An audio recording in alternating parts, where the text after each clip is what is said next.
Dear student, career care शिक्षा समिति में आपका स्वागत है। My self Raja Babu Saini. Class 10th के मैथमेटिक्स में हमने आपको पिछले वीडियो में अंकगणित के आधारभूत प्रमेय पर कुछ सवाल बताए थे।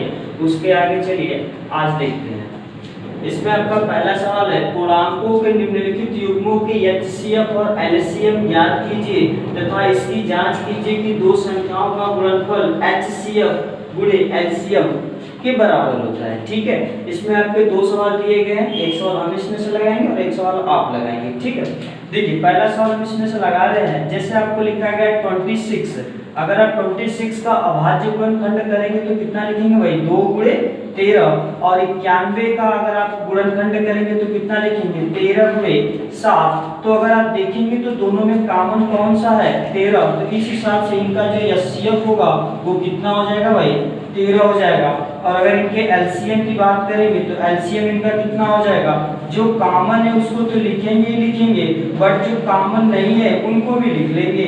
तो 13 गुना के 26 और 26 गुणे 7, जब आप इनको आप गुणा करेंगे तो 7 6 42 के 2 हासिल लगा 4 और 7 गुना के 14, 14 4 कितना हो जाएगा 18। मतलब इनका एलसीएम आएगा 182 और एचसीएफ आएगा 13। अब आपको वेरीफाई करना है कि दो संख्याओं का जो गुणनफल होता है वो उनके एचसीएफ और एलसीएम के बराबर होता है। ठीक है, चलिए दो संख्याओं का गुणनफल की अगर हम बात करें तो 26 गुणे कितना होगा भाई, 91 होगा।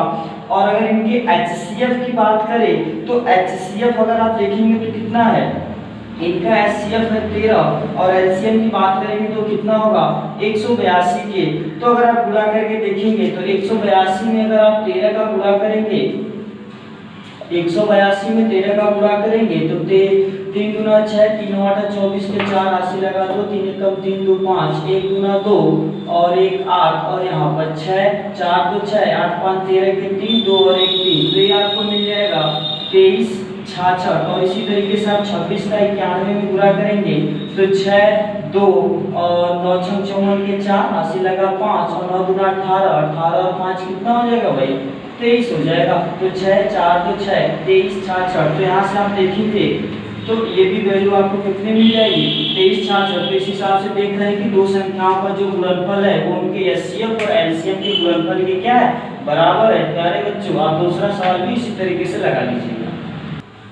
आइए अगला सवाल देखिए, अभाज्य गुणनखंड विधि द्वारा निम्नलिखित पूर्णांकों के एचसीएफ और एलसीएम ज्ञात करना है आपको। तो इसमें आपका पहला सवाल है 12 15 और 21 का आपको एचसीएफ और एलसीएम निकालना है। तो पहले हम 12 का अभाज्य गुणनखंड करते हैं तो क्या लिखो भाई, 2 गुना के 4 क्या है 12। और अगर आप 15 का अभाज्य गुणनखंड करेंगे तो कितना लिखेंगे, 3 गुणे 5। और अगर आप 21 का अभाज्य गुणनखंड करेंगे तो कितना लिखेंगे, 3 गुणे 7। तो अगर हम इनके एचसीएफ की बात करें तो एचसीएफ कितना होगा भाई, जो दोनों में या तीनों में जो कॉमन है, तो कॉमन कितना है 3 है, तो इनका एचसीएफ हो जाएगा 3। और एलसीएम की बात करेंगे लघुत्तम समापवर्त की, तो जो कॉमन है उसको तो लिखिए लिखिए, जो बचा हुआ है उसको भी लिख दीजिए। तो इसमें तो बचा 2 गुणे 2 गुणे 5 और गुणे 7, तो देखो कितना होगा, 2 3 6 6 गुना 12 12 पंजे 60 और 6 7 42। तो टोटल कितना आ जाएगा 420। मतलब इसका एचसीएफ 3 आएगा और एलसीएम कितना आएगा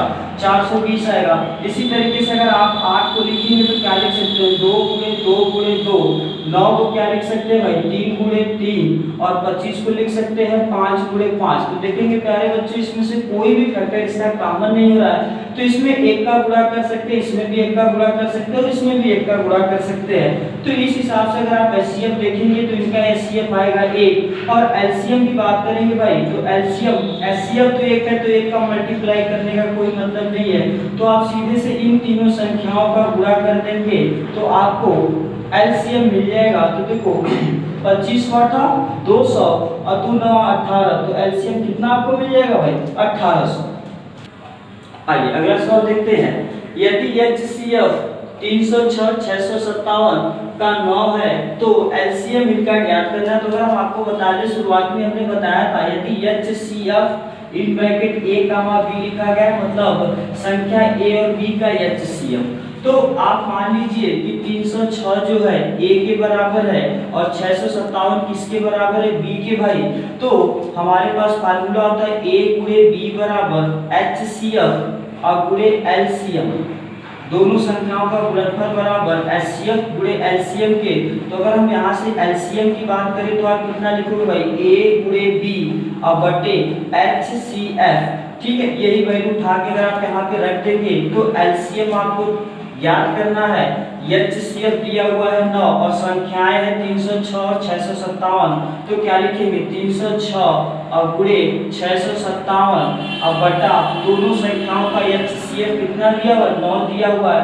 9 से अगर आप इसको काटेंगे तो 9 एकम 9 और 9 सत्ते 63 और 9 त्रिक 27, तो आपको मिल जाएगा 306 गुणे 73। अब आप गुणा करके देख लीजिए, 306 में अगर आप 73 का गुणा करेंगे तो 3 छक 18 और 3 त्रिक का 9 और 7 छक 42 और 7 त्रिक का 21, तो यहाँ पे मिल जाएगा 8 2 1 3 9 4 13 के 3 हासिल लगा 1 और 1 2, तो आपको मिल जाएगा 22 33 8। तो इन एलसीएम ऐसी चीज को ऐसे लिख सकते हो कि एलसीएम ऑफ 306 कामा 657 का कितना होगा 22 33 8। आइए अगला सवाल देखिए, नीचे दी गई आकृति में x तथा y के मान ज्ञात कीजिए। प्यारे बच्चों, इस तरह का सवाल आपके एक्सरसाइज में 2-4 और है, तो आप एक हम बता दे रहे हैं, आप इसी तरीके से आगे वाले को लगाइएगा। जैसे देखिए आपको दिया गया है, मतलब x कोई संख्या है जिनका 2 गुणनखंड है, एक 7 है एक 3 है, अभाज्य गुणनखंड।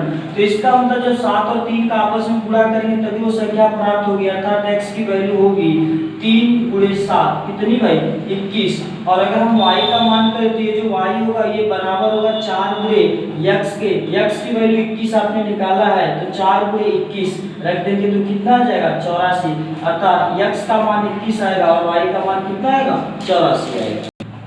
आइए अगला सवाल देखिए, जांच कीजिए कि क्या किसी प्राकृतिक संख्या n के लिए संख्या 6 के पावर n अंक 0 पर समाप्त हो सकती है।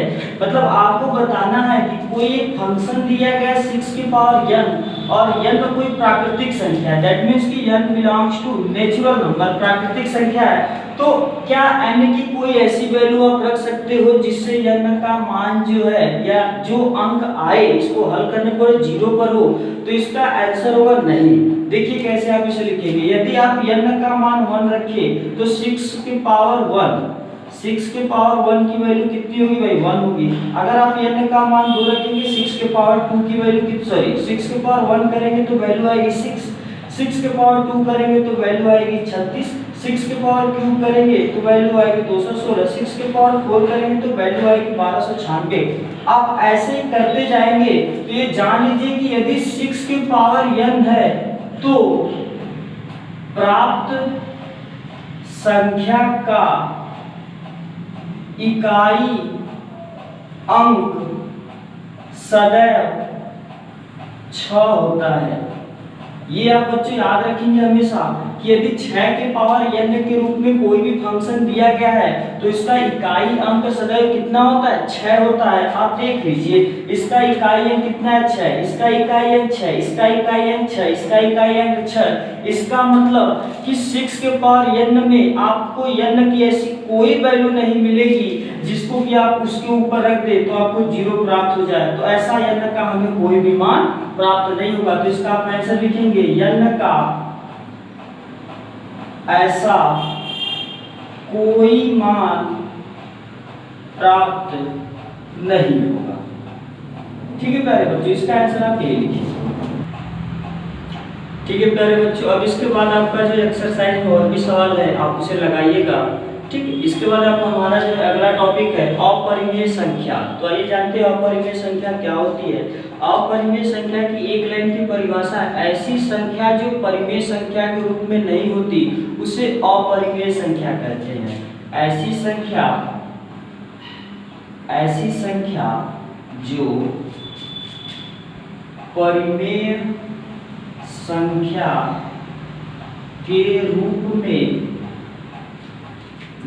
रूप में नहीं होती है उसे अपरिमेय संख्या कहते हैं। ठीक है, और इस चैप्टर के पहले वीडियो में हमने आपको जो है संख्याओं का जब क्लासिफिकेशन बताया था उसमें परिमेय अपरिमेय सभी संख्याओं का डिस्कस किया था, तो आप एक बार उस वीडियो को खोलकर पुनः फिर से देखिएगा, ठीक है। तो फिर से आते हैं हम लोग अपने टॉपिक पे। अपरिमेय संख्या ऐसी संख्या जो परिमेय संख्या के रूप में नहीं होती उन्हें अपरिमेय संख्या कहते हैं। जैसे अगर हम इसका एग्जांपल लेकर चले तो आप क्या लिखोगे भाई, रूट में 3, रूट में 2